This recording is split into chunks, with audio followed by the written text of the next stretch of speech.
Hello, friends. My name's Ty, and I'm going to read to you.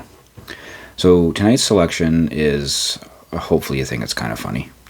It's called It's a Calling, and I figured we had so many spooky stories lately that it was time for a funny one. So, here we go.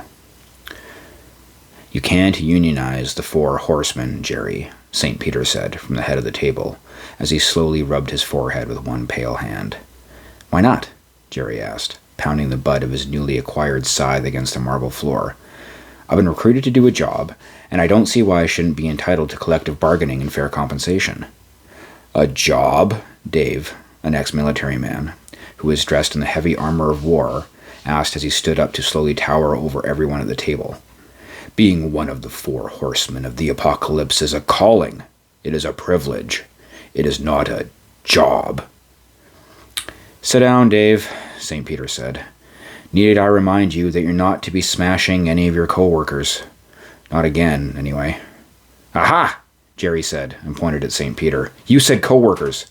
That means this is a job, and I'm entitled to reasonable compensation.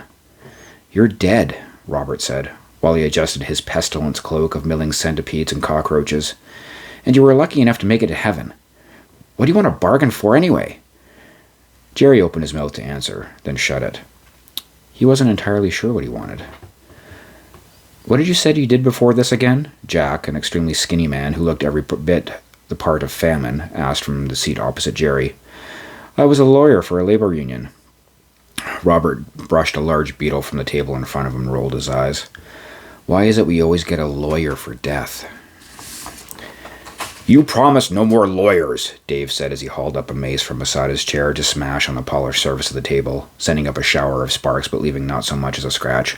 I hate lawyers. Sit down, Dave, St. Peter said, while he sighed again and mopped his forehead with his beard. Look, Jerry, this isn't really a job. It's a service you provide. Why? Jerry asked. Why what? Why should I provide this service? To relieve the incredible boredom of this place, Jack said, as he pulled a sandwich from within his gray robes. Heaven isn't boring, St. Peter said, his face growing red above his beard as he gripped the edge of the table. It is so, Dave said, picking at the edge of his mace while he pouted. All these rules. Shut up, Dave, St. Peter said, raising his voice and standing from his seat to address everyone at the table. This isn't a democracy. You volunteered for this, and I have a line of other people who applied to get dressed up and go mingle with the mortals. So either you do your jobs, or I can find someone else. You said job, Jerry said, standing up and pointing at St. Peter. The saint ignored him. Now, you all have tasks, so get to work. Still standing, Jerry began hopping on the spot. You said work! Growling, St. Peter waved his hand over the surface of the table, then turned and stalked off through the archway of the Apocalypse meeting chamber. He's a little grumpy, Jerry said, as a scroll bound with a red ribbon appeared on the table in front of him. He's not a big fan of questions, Robert said, as he unrolled his scroll and shook a few cockroaches from it. He peered at the thick, cream-colored paper, then leaned closer to Jack. What'd you get? I have to lead an engineer to water in Belize, Jack said, letting his scroll snap closed while he pulled a chicken leg from his sleeve. The man was infinitely skinny, but never seemed to stop eating. What about you? He asked around, a mouthful of poultry. I've got to help a doctor in China find a treatment for a strange fever, Robert said. Robert carefully rolled up his scroll and held it close to his chest, where a large black scorpion reached out, plucked the paper from Robert's hand, and pulled it into the shifting robes. Jerry shivered and looked away. What about you, Jerry? Dave said in his rumbling growl. What'd you get for your first day? Jerry pulled a red ribbon off his scroll and unrolled it. He read the uniform, looping script slowly, not quite sure how he felt about what he saw. I have to guide the soul of a girl after she jumps off a bridge. Oh, good luck then, Dave said and shouldered his mace. I'm off to smash a warlord in North Africa. Wait, Jerry said, looking over his task once more. Is it always like this? Like what? Jack said, through a mouthful of a large yellow pear, the juice of which was running down his wrist and making a dark bloom in his gray robes. I thought there would be, smiting in this job. It's not a job. It's a calling, Dave said. Right, Jerry said. But aren't we the Four Horsemen of the Apocalypse supposed to strike terror into the hearts of the general populace? When do we get to scare people? I scare people all the time, Dave said happily, giving his mace a jaunty swing. We don't get very biblical around here, Robert said, brushing at a spider that was weaving a web in his hair. I mean, if the apocalypse ever did actually come, then we'd get all Testament up in this bitch, and ride out of the gates on horses made of fire. Dave looked wistfully at the shifting white clouds that made up the sky. Oh, how I have begged for that day. But until then, Robert said with a shrug, we just kind of work on the tasks that we're assigned. This job is about lending a hand, Jack said, now eating a large slice of pizza. It's not a job, Dave said again, walking away, his metal armor clanking.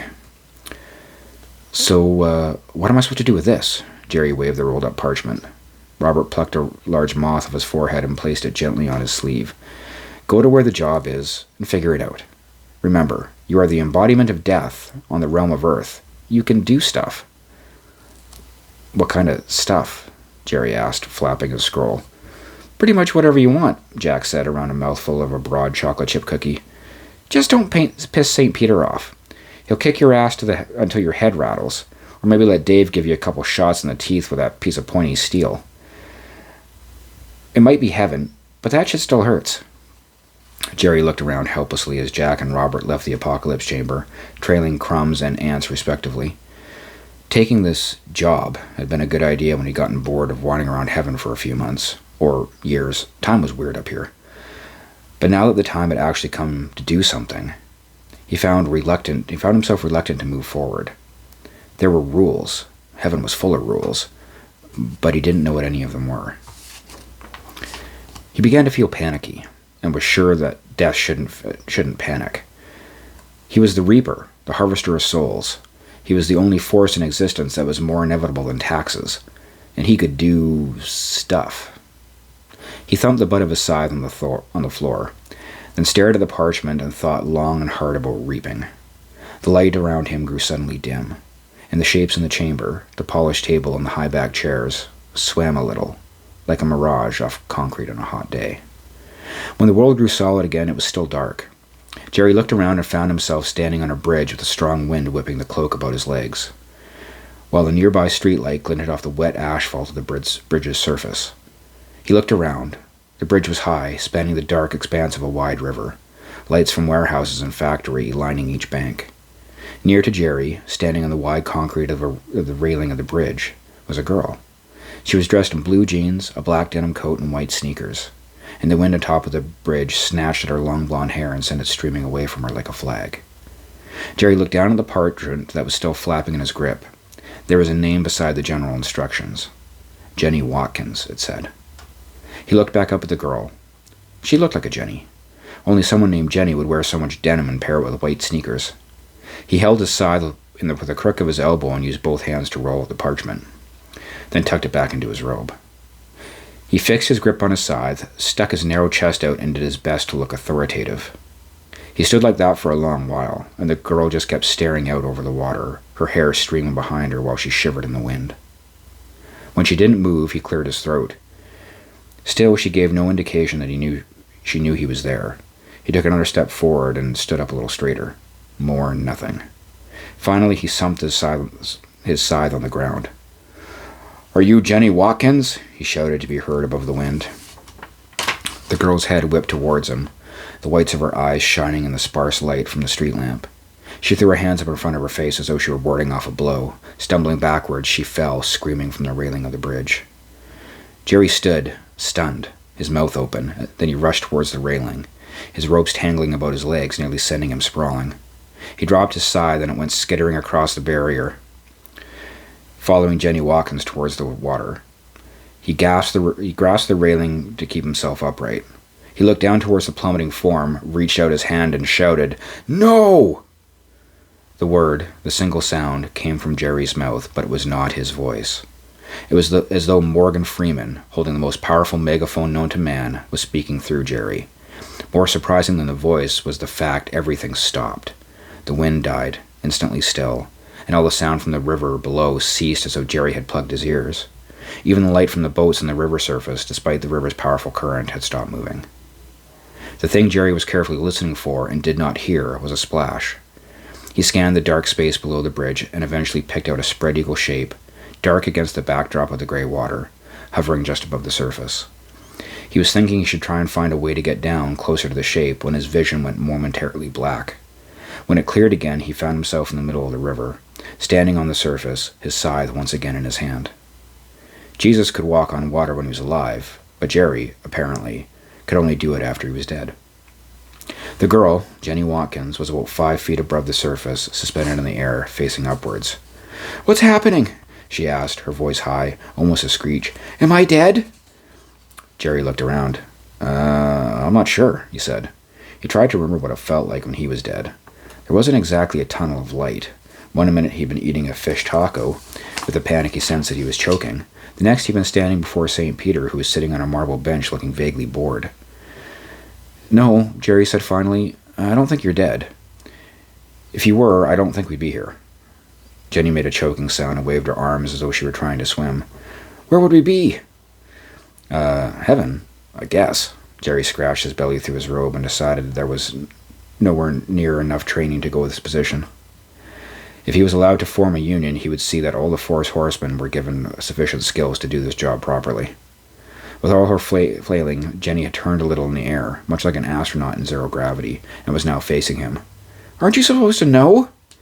He shrugged. "Yeah, I suppose I am, but it's my first day." "Your first day at what?" she asked, continuing to wave and kick. "At being death." "Am I dead?" Her voice pitched up again. "I already said I don't think so." He scratched his head. "Do you see a light?" "What?" "No." This isn't going very well. He remembered what Robert said about being able to do stuff, and he looked up at the bridge railing. "Perhaps we should start again." His vision darkened, and he found himself back on the bridge deck, with Jenny standing on the railing. "Oh God," she shrieked, "I'm dead, and this is hell." "You're not dead," Jerry said, taking a step forward and holding out a hand. She crouched down and pressed her palms on the surface of the railing. "No, I'm pretty sure this is hell, and I'm doomed to an eternity with a new guy who doesn't know what he's doing."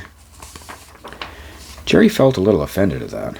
I'm sorry. I didn't get any mandatory training hours, and they just kind of threw me to the wolves." "Who is they?" The other 4 horsemen. Well, 3 horsemen, I guess. And St. Peter." She jumped down off the railing and stood looking at him, her mouth open and one eyebrow raised. "Are you serious?" He straightened his robe. "Well, yeah." She ran the fingers of both hands through her hair. "Oh, my God." She turned back towards the railing. "Maybe if I jump, this will all be over." "No!" Jerry stepped forward and held up his hand. She paused, with her hands on the railing, ready to vault over, and looked at him over her shoulder. He tried to think about what Jack had said before they left this morning.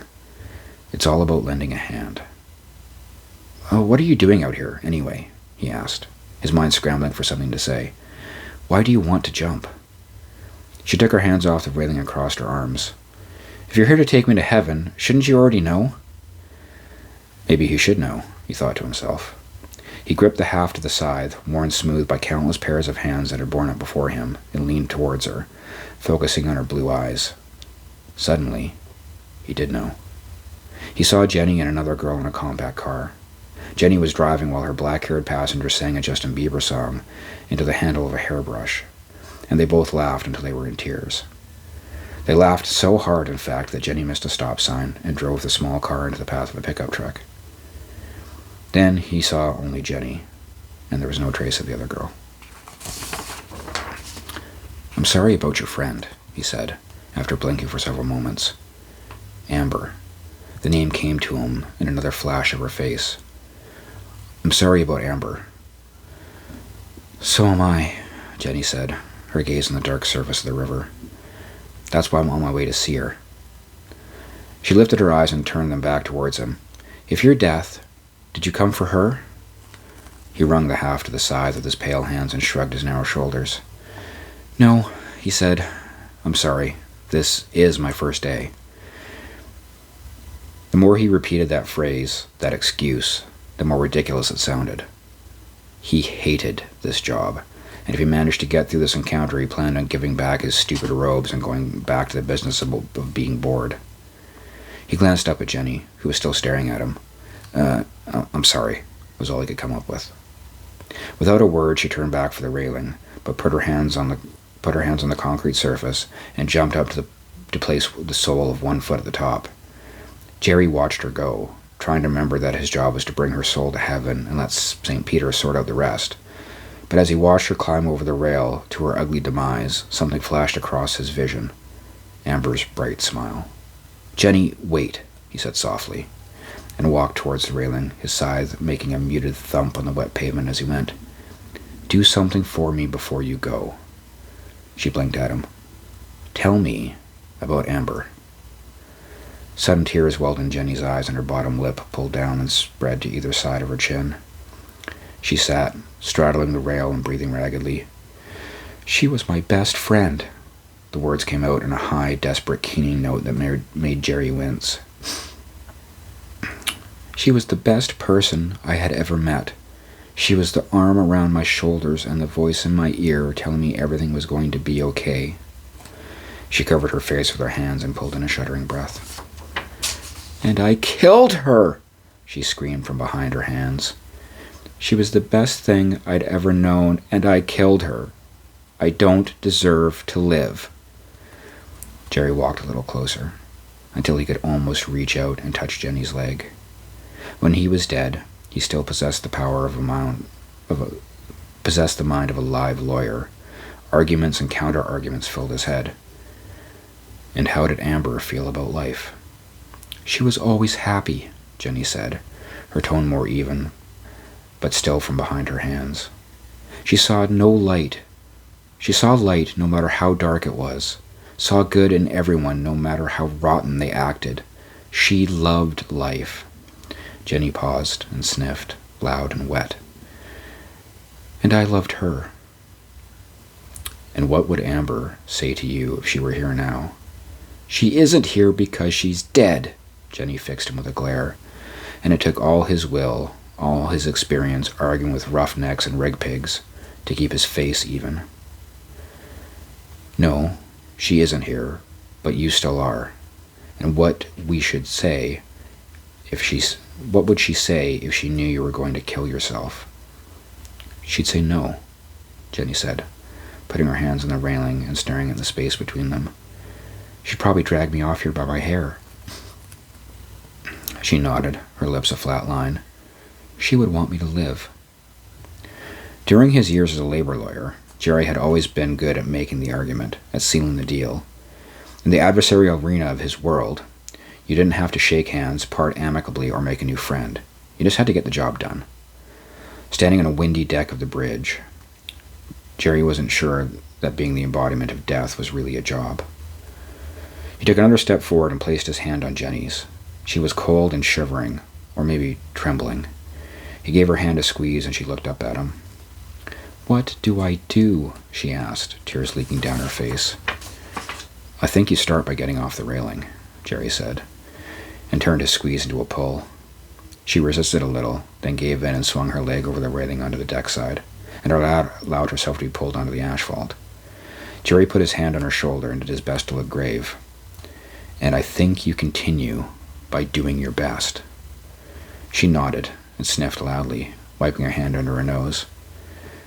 "Am I going to see you again?"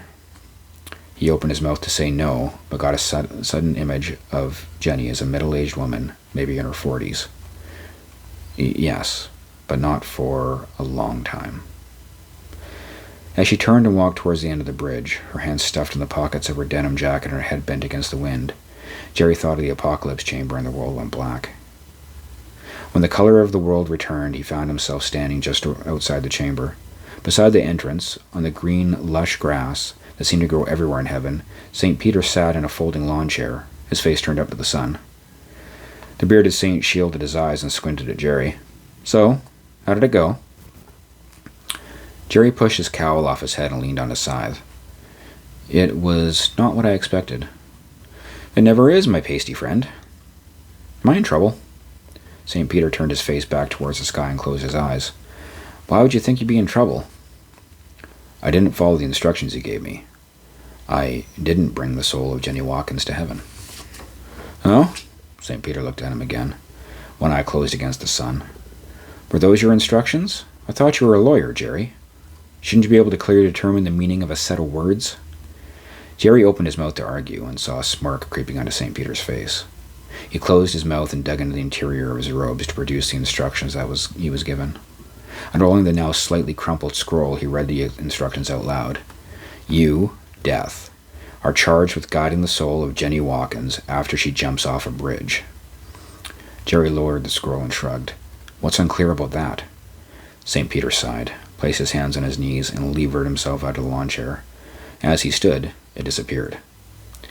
You were charged with guiding that girl's soul, Jerry. You were to guide her. It didn't say anything about guiding her back here. You mean she wasn't supposed to die? The will of God only goes so far, Jerry. Sometimes all he can do is identify a situation and send those that speak for him to intercede in his stead. You were supposed to lend that kid some guidance. Maybe God meant you to bring her back here? Maybe you were meant to, he made quotation marks in the air with his fingers, talk her off the ledge. I don't know. Either way, you pointed her in a positive direction, and no matter where it takes her, you did well. The other 4 horsemen began appearing, making their way to the Apocalypse Chamber. Dave walked by, his armor dented and covered in dust, the mace on his shoulder, and a huge smile on his face. St. Peter smiled at him and clapped his shoulder with a clang, then turned back to Jerry. Robert was right, Jerry. If Armageddon comes, we're going to get all Old Testament, and there'll be plenty of reaping and smiting.